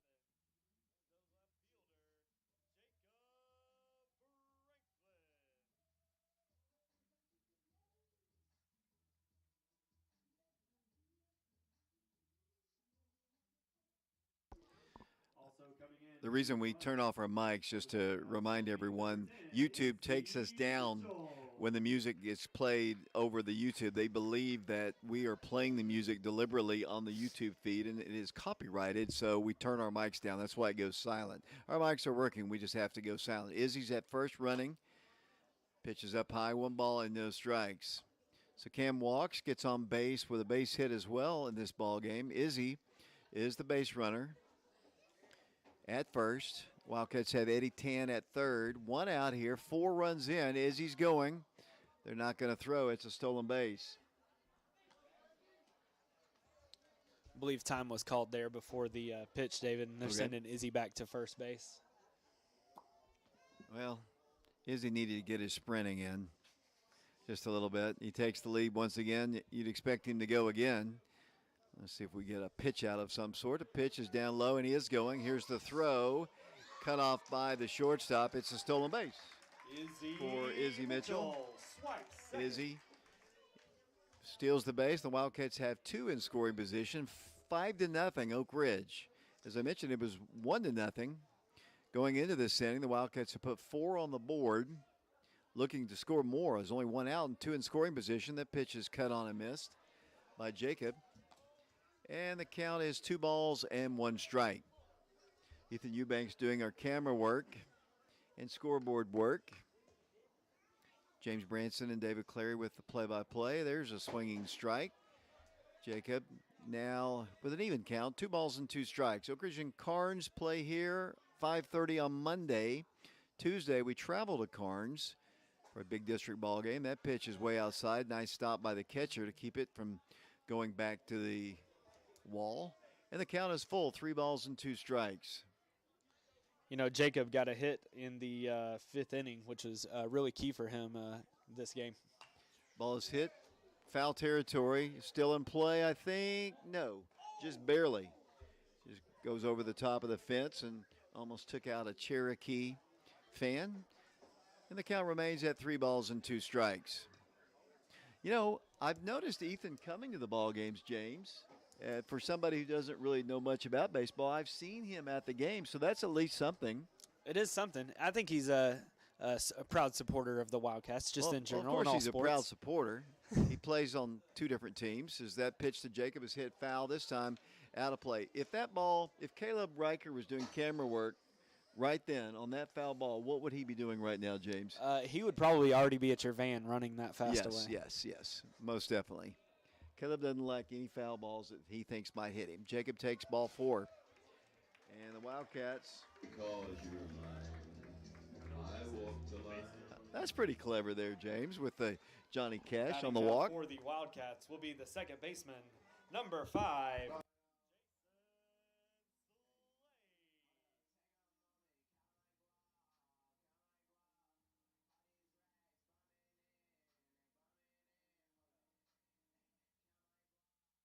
Wildcats have the bases loaded now with 1 out. 4 runs in to lead 5-0. That pitch bounced in front of the plate. Well, the wheels have really come off the Cherokees. James, Ethan, one of you. Yeah, Oak Ridge's been able to push across 4 so far in the inning, 1 out still, and bases loaded. Not a great situation here. It all started with a strikeout of Alex Franklin to start the inning, but now Alex is on deck again. He might get a chance to bat. Well, actually, no, Riley's going to bat for Alex. So it's kind of an interesting turn of events.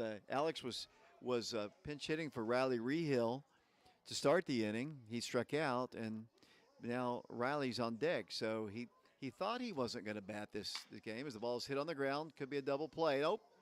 They are going to get the 1, and the Wildcats will get more runs here. Wildcats score 2 more, and Eddie Tan comes in to score. Also, Izzy Mitchell in to score. They do get the out at second. Jason Slay is able to reach. We'll give him a fielder's choice on that. And it's now 7-0 Wildcats.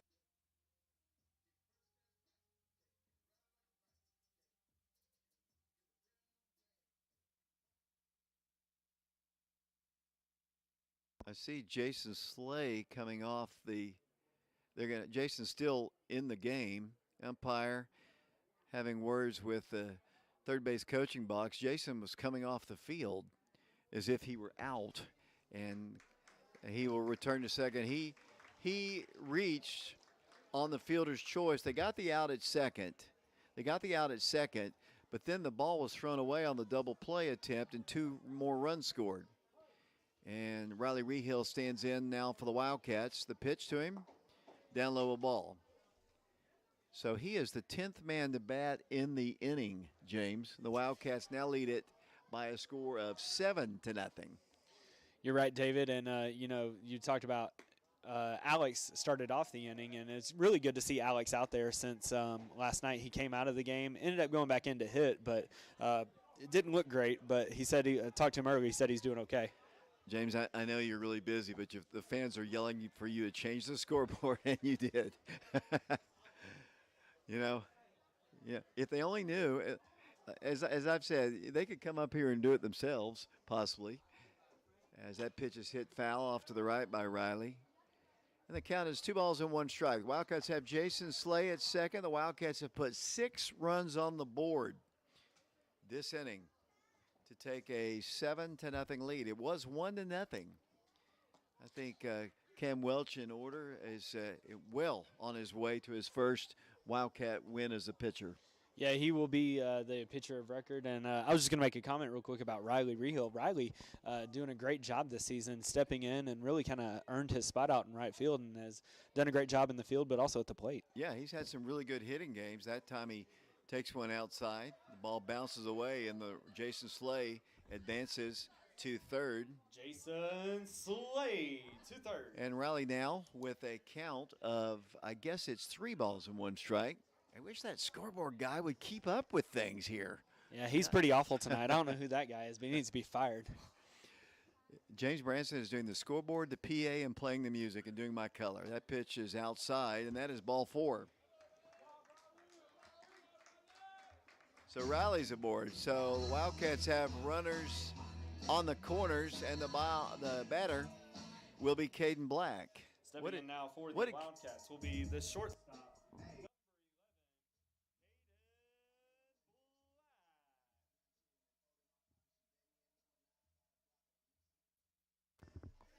Caden, I think, looking for, let's see, I know he was hit by a pitch earlier. What did he do earlier in this inning?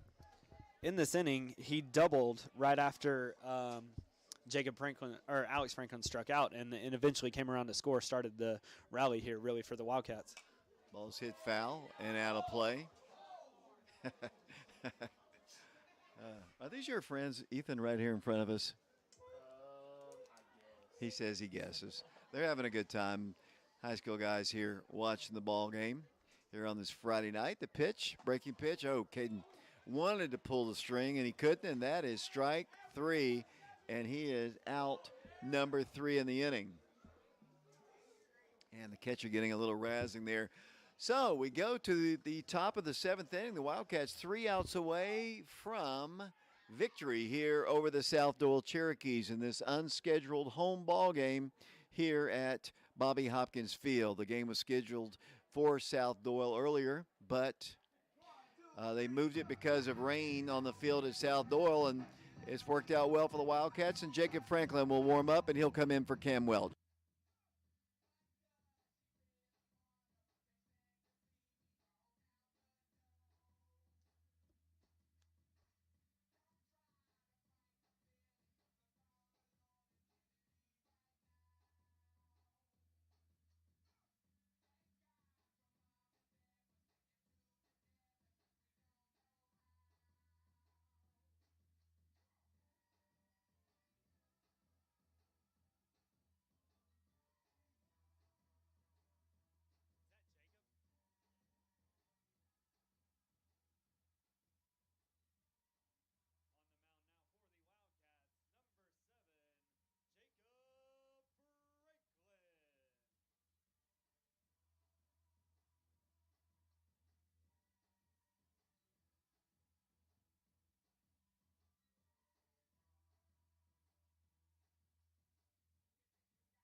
Caleb Davis leads things off for the Cherokees. The Wildcats on top 7-0.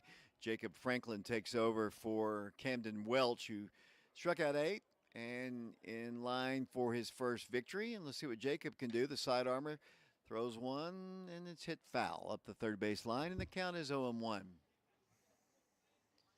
Turned out to be a beautiful night here in Oak Ridge. The rain kept the ball game and kept us from driving all the way out to South Doyle. Anybody who's ever been out to South Doyle, it's beautiful countryside out there, but it is hard to get to. It is not easy to get to, and honestly, I'm glad we're here as Jacob gets a swinging strike, and the count is 0-2. Yeah, it's what makes it the most difficult, David, I think, is just traversing Pellissippi, getting through Solway, getting through the Maryville traffic. But once you get past that, just hit John Sevier, it's not too bad. Yeah, but you have to get off John Sevier and kind of weave through that little neighborhood. True. It's beautiful out there as that pitch is on the outside corner. Kyron Welch thought it was strike 3. So did the Cardinal and Gray fans in attendance here. And the count is 1-2 strikes. 7-0 Wildcats. South Doyle down to their final 3 outs. Senior Jacob Franklin has the sign and the 1-2 pitch. That's a ball. 2 balls and 2 strikes. Jacob told me this, and I know you've heard this, James, but Jacob was not a sidearm thrower until he met Coach Free. And, you know, it kind of really helped him with his control, helped him with some velocity. He's coming off of arm surgery this last year, but he was not a sidearmer until Coach Free turned him into one. No, and it looks like he's got really good movement the last 2 years, and as he's kind of perfected it this year a little bit better.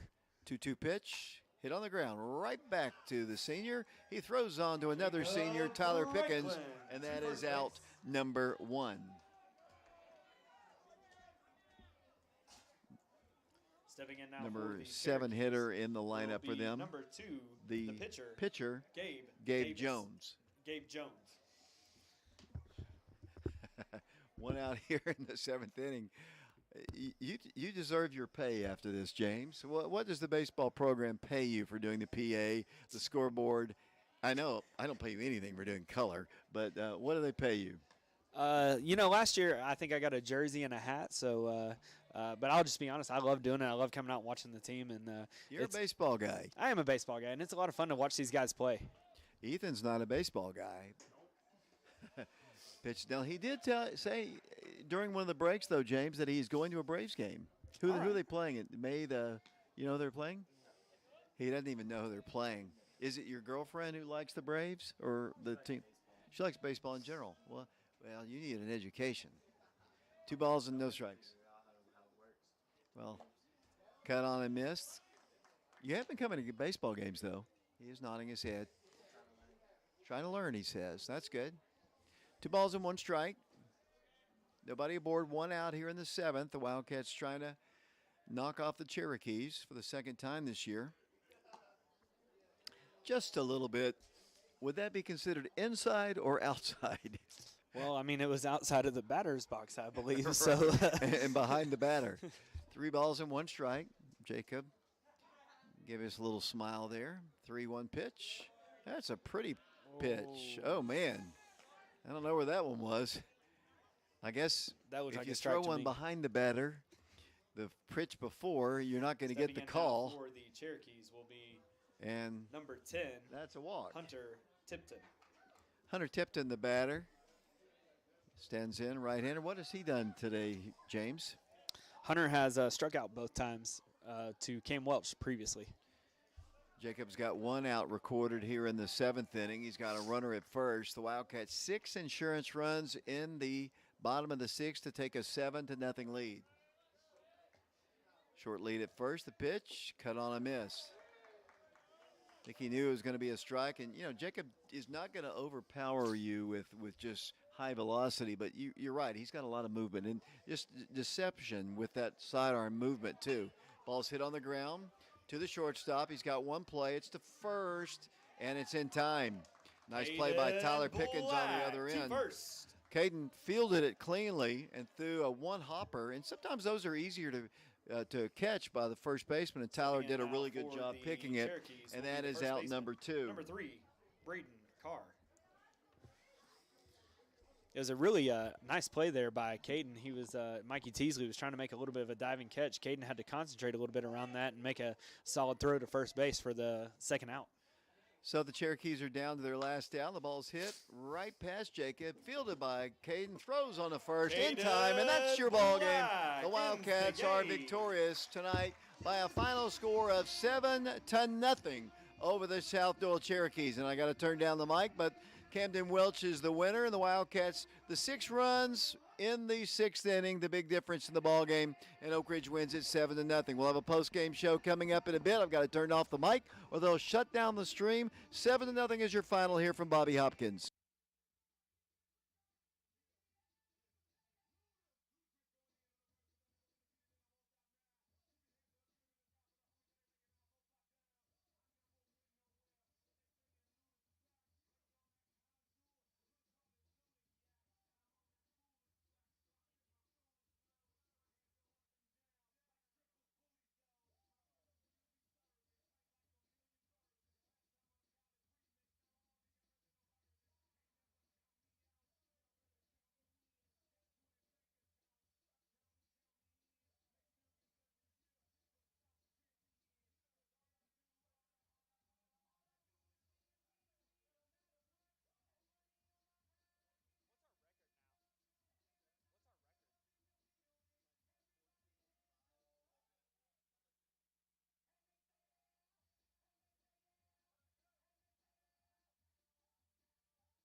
Welcome back once again to Bobby Hopkins Field. The Wildcats victorious by a final score of 7-0. The Wildcats scored their first run of the ball game, and that took place. I'm looking at my book here. I believe that was the 4th inning. Fourth inning, and then the Wildcats put 6 on the board. But really, the big story, obviously, the insurance runs there in the 6th. The big story, though, was Cam Welch, who pitched 6 shutout innings, struck out 8, and got the win. Yeah, Cam Welch did a great job. As we've talked about, he was a freshman. Came in and really in the second and third inning, Cam sat down 4 in a row by strikeout. He got 5 of his 8 strikeouts in the first 3 innings. Never really got in trouble. The South Doyle Cherokees were able to get Noah Irwin over to third base one time, and that was the most trouble he faced, but Cam was able to get a strikeout right after that and a fly out to center to end that inning. And Wildcats defensively did a great job and were able to get the runners out and not get anybody on base or really in any good scoring position. You got your book out. Why don't you talk about some of the scoring plays in the game? So in the game, Jacob Franklin, was able to come around and score for the Wildcats, and it was in the 5th inning, not the 4th inning. And scoring in the 6th inning, the inning that really kind of blew things open for the Wildcats, it was Caden Black doubling, and he got to second base, and Tyler Pickens was able to, Mikey Teasley was able to knock in Caden Mikey ended up at second. We gave him a single, and then there was an error by the left fielder that allowed Mikey to get to second base. Tyler came up right after that, hit a deep fly out to left field, and he doubled, and that scored Mikey Teasley. Tyler eventually was brought around by Richie Ferrer, who hit just a bomb out to right field, and in right field it hit the fence actually, so it almost went out. Really good contact there by Richie. Richie actually tripled on that play or on that hit, and Tyler came around to score. Eddie Tan put a ball out into left field right along the foul line. The South Doyle left fielder wasn't able to come up with the catch. Eddie ended up at second, and Richie came around on that. Cam Welch came back up, got a walk, and was pinch run for by Izzy Mitchell. After that, Jacob Franklin came in, and there was a throwing error, I believe, there, and that is how Izzy and Eddie came across, and that's really where the bulk of the runs for the Wildcats came, was in the sixth inning there. They were able to plate six and extend their lead, and not only get a lot of insurance runs, but able to get Camden Welch the win there. First win, we think, of his career. Yeah, Cam's not one to talk a whole lot. I don't know if he's going to come up and talk to me at all. It looks like they're taking the bases off. They might be putting the tarp down, but I don't think we're supposed to have rain until Sunday, so they might put the tarp down.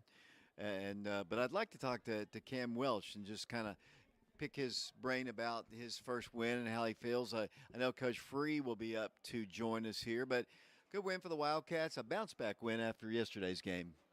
Bounce-back win. The Wildcats played Gibbs last night at home, and Gibbs had a really good pitcher, and Alex Franklin actually pitched really well for the Wildcats, I think. Got a lot of soft contact. Just unfortunate that the contact ended up being in shallow left and right field, and Gibbs was able to score 7. Wildcats were able to plate 3. Most of theirs came in early innings. I believe in the second and third inning was when the Wildcats were able to get their runs. And, Gibbs, as we talked about last night, Gibbs is a really good team. Go to state championships, are very competitive, make it pretty far in their region pretty consistently. And so they had a good pitcher that didn't really have a whole lot of velocity, but it had a lot of good movement on his breaking stuff last night. Yeah, very, very good team. Wildcats. Coach Free said his exact words. He didn't think we were competitive, but tonight I thought, and I said this during the broadcast, I thought defensively both teams played pretty well. I think Waldrop got tired there in the 6th inning, and then his relief came in, and the Wildcats just took advantage of some mistakes, and just Jones was not as good as Waldrop had been, and the Wildcats win this game easily against a very good South Doyle program. This team, I think, is a little bit down compared to some previous teams we've seen. They've put some professional athletes in the major leagues and in the professional, but this team perhaps a little bit down, but still a good win over a good program. Really good win, and they play a tough schedule as well, and it's a great opportunity for the Wildcats to play somebody not necessarily in the district, but a tough opponent. You want to do it from down there? Yeah. You want to drop? Yeah, Cam Welch is going to join us here. We're going to drop the mic to him. We'll get the camera on him. Cam getting his first win of the year. His teammates are about to dump stuff on him. Get the camera on him really quick. He's about to get dumped. Yeah, hopefully we got that on camera. I saw Baylor and Richie and Kyron coming in with water bottles in behind him. And let's zoom in on him a little bit there. That is wet Camden Welch, and we're going to get the mic to him here in a second. We're going to lower it down to him. And he is the winning pitcher, struck out 8. And Ethan's trying to get him back into the picture. So I believe he does have the mic. And first off, Camden, congratulations on the win. We were trying to think, we've seen you pitch before, but this is your first varsity win, is it not? Yes, sir. You struck out 8 in the ball game. Talk about your performance and how well you think you pitched, and what did you have going well for you? Just really being locked in, just ready to go from the start, and I knew my team had my back the whole time. It's just all a team effort, You've been playing the outfield for the most part. You've played a little bit.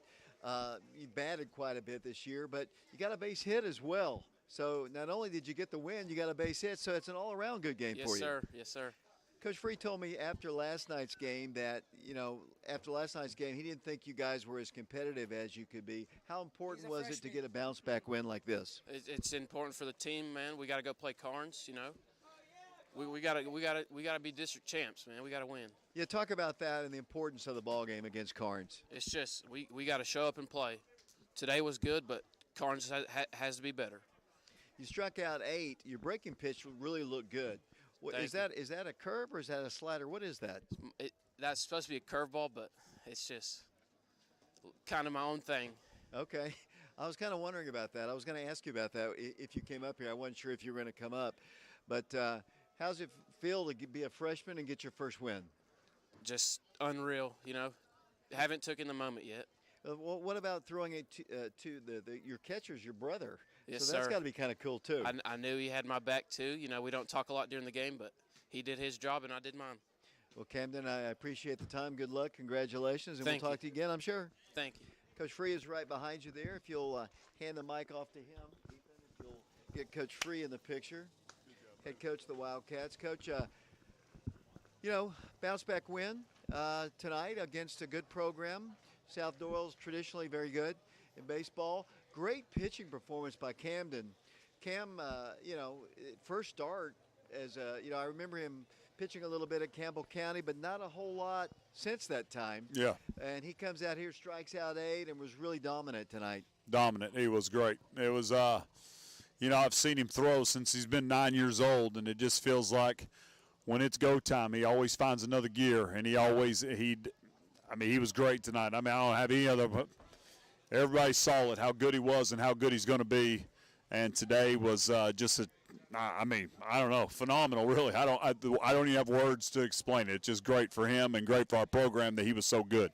I asked him if what his breaking pitch was, whether it's a curve or a slider, and he said it's his own thing.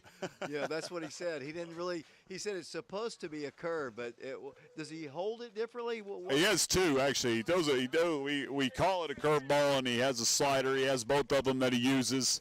Lefties, he likes to throw more of a slider, a traditional slider, but it kind of really evolves into this slurve, we'll call it. It really does. It's his three-quarter arm slot. The ball runs hard in on lefties and really fades away from the righty, and so it's a good mix. It's pretty hard. It's pretty hard left to right with some pretty good down action, but it's got better with age and with arm strength. His breaking ball's got better and better.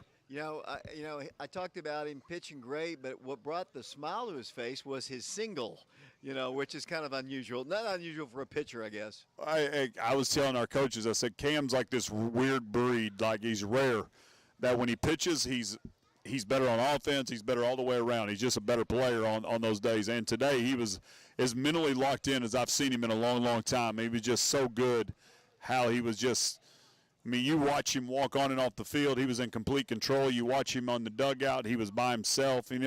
Like a typical starting pitcher that I think really is in it for the long haul and is going to give great effort. That's what he was tonight. He was phenomenal. Coach, a really big sixth inning, giving you some insurance runs, some big hits by about everybody who participated in that inning. I know Richie had a triple. I think Eddie got on base. And, you took advantage. And I think their pitcher kind of ran. He was phenomenal, too, really. Oh, man, he was great. He had us all off balance, running that fastball in on us. We couldn't adjust. It was weird. That's what we were talking about is 2 nights in a row.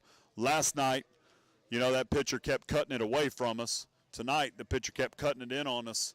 And so it was just a hard adjustment. We had to make some adjustments. We finally made some adjustments late. But the great news is, I don't know, you tell me Cam hit one guy with the breaking ball, and I think that was his only free pass that he gave up all night. And that's why the difference, we were able to hang on long enough to get there. Coach, who's your weatherman? You had to know something that it wasn't going to rain here again to move the ball game here. Who do you consult? Ben and I, we're pretty religious about watching in the weather. We watch it constantly. I look at it over and over. That's what Ben and I were just talking about, that we're going to have to meet in here in just a minute because there's a weather front going to move through tomorrow night into Sunday morning. We're going to have to make sure that we're ready for Monday. So we're going to sit down and look at it and watch the pattern once again, try to play the guessing game. Coach, a big week upcoming. You've got Carnes Monday and Tuesday, two big ones with a chance to win the district championship. That's right. Yeah, we're right where we want to be and in the position that we want to be in, the position we've been talking about for 5 years to be in. Now it's just we've got to go execute. So we'll see. It'll be exciting times. Hopefully the weather will be nice. We'll be ready to roll, and Tyler will be pitching on Monday, and we'll be ready to rock.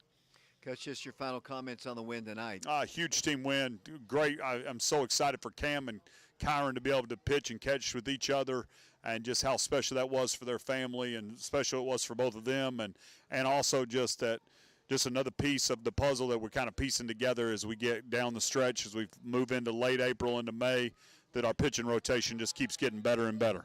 Coach, thanks a lot. Thank you. Coach Travis Free, the Wildcats knock off South Doyle by a final score of 7-0. That is your final score. That about does it here from Bobby Hopkins Field. The Wildcats victorious. Our next broadcast of Oak Ridge High School baseball will be coming up on Monday when the Wildcats take on the Carnes Beavers. That'll be a 5:30 ball game here at Bobby Hopkins. The Wildcats with a win will win the regular season district championship, and they will get a chance to host the district tournament here as well, or any combination of a PAL loss, and they could do that because they're playing a really good Central team. For Ethan Eubanks and James Branson, this is David Clary until Monday saying so long, everybody.